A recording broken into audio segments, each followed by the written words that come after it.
There's one family in particular that's very helpful for me. Their journey first started when their student was 5 years old. And these parents handled it so well and this family first started going to a child psychologist and seeing a medical specialist. Then over time, they started using different pronouns at home, but only at home. They were not using these pronouns in school. They weren't even asking extended family to use those pronouns yet. They weren't asking friends to do it yet. Then a big step was to pick a new name from the other gender so they could start using that. But once again, only the new name around the home. And they could start wearing different clothing, first just 1 day a week, once again, only at the home. The next big step was going to the extended family, the grandparents, the aunts, the uncles, the cousins, to say, hey, will you start using this name and these pronouns for our child? Medical intervention started for this student. If we're talking about something in middle school, more than likely medical injections are going to be about stopping puberty as opposed to having a surgery. That will probably come later in life. It would be just a matter of, hey, let's slow down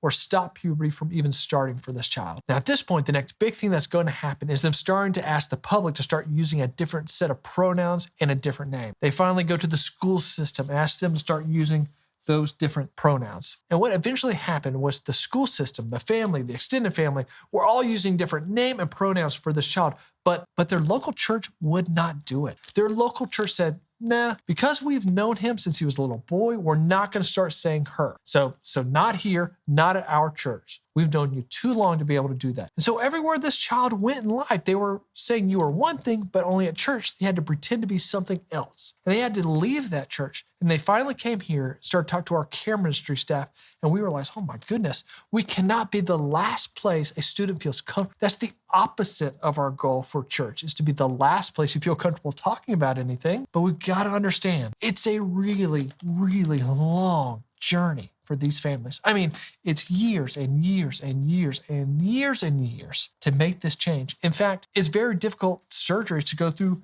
later in life. In fact, there's upper surgeries and bottom surgeries, and many people can go through the upper surgery, but the bottom surgeries are extremely invasive and sometimes don't even work. And so it may not even happen or be a possibility for every person who wants to make this change. So knowing how long this journey really is, it's important that we as staff and as small group leaders care for these students, knowing this is not going to be a flip of the switch and be taken care of next week. This is going to be a 5 or 6 year process. And the best part is, that's exactly what our strategy is already made to do, to track along for multiple years with the students. 75% of people do not make a full transition. As we are caring for the student, a lot of the ministry will be to the parents. Many times, we're helping the parents understand the student's journey as well.